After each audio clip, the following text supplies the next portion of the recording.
Hi friends, ಎಲ್ಲರಿಗೂ ನಮಸ್ಕಾರ.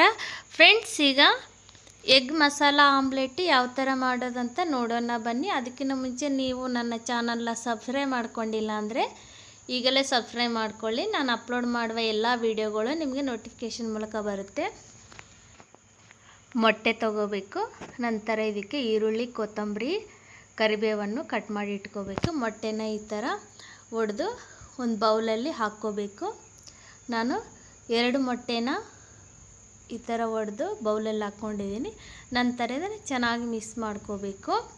ಈಗ ಹಂಚನ್ನು ಸ್ಟವ್ ಮೇಲೆ ಇಟ್ಟು ಸ್ವಲ್ಪ ಎಣ್ಣೆಯನ್ನು ಹಚ್ಕೋಬೇಕು.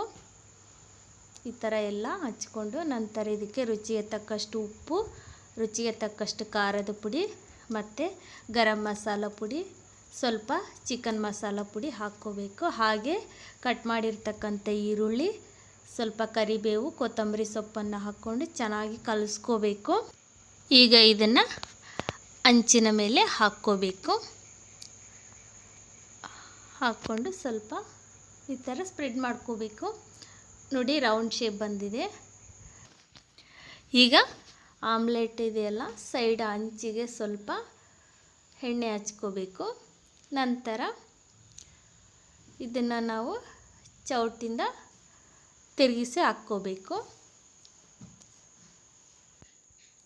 ಎಗ್ ಮಸಾಲ ಆಮ್ಲೆಟ್ ಮಾಡೋದು ತುಂಬ ಈಸಿ ಫ್ರೆಂಡ್ಸ್. ಪ್ಲೇನ್ ಆಮ್ಲೆಟ್ ತಿಂದು ಬೇಜಾರಾದಾಗ ಈ ಥರ ಡಿಫ್ರೆಂಟಾಗಿ ಮಾಡ್ಕೊಂಡು ತಿಂದರೆ ತುಂಬ ಟೇಸ್ಟಿ ಕೂಡ ಇರುತ್ತೆ. ನೀವು ಈ ಥರ ಟ್ರೈ ಮಾಡಿ ನೋಡಿ. ಬಿಸಿ ಬಿಸಿ ಎಗ್ ಮಸಾಲ ಆಮ್ಲೆಟ್ ರೆಡಿಯಾಗಿದೆ. ನೋಡಿದ್ರಲ್ಲ ಫ್ರೆಂಡ್ಸ್, ಯಾವ ಥರ ಮಾಡೋದು ಅಂತ. ನಿಮಗೆ ಈ ವಿಡಿಯೋ ಇಷ್ಟ ಆಗಿದರೆ ಒಂದು ಲೈಕ್ ಮಾಡಿ, ಶೇರ್ ಮಾಡಿ, ಸಬ್ಸ್ಕ್ರೈಬ್ ಮಾಡಿ. Thank you friends. ಬಾಯ್.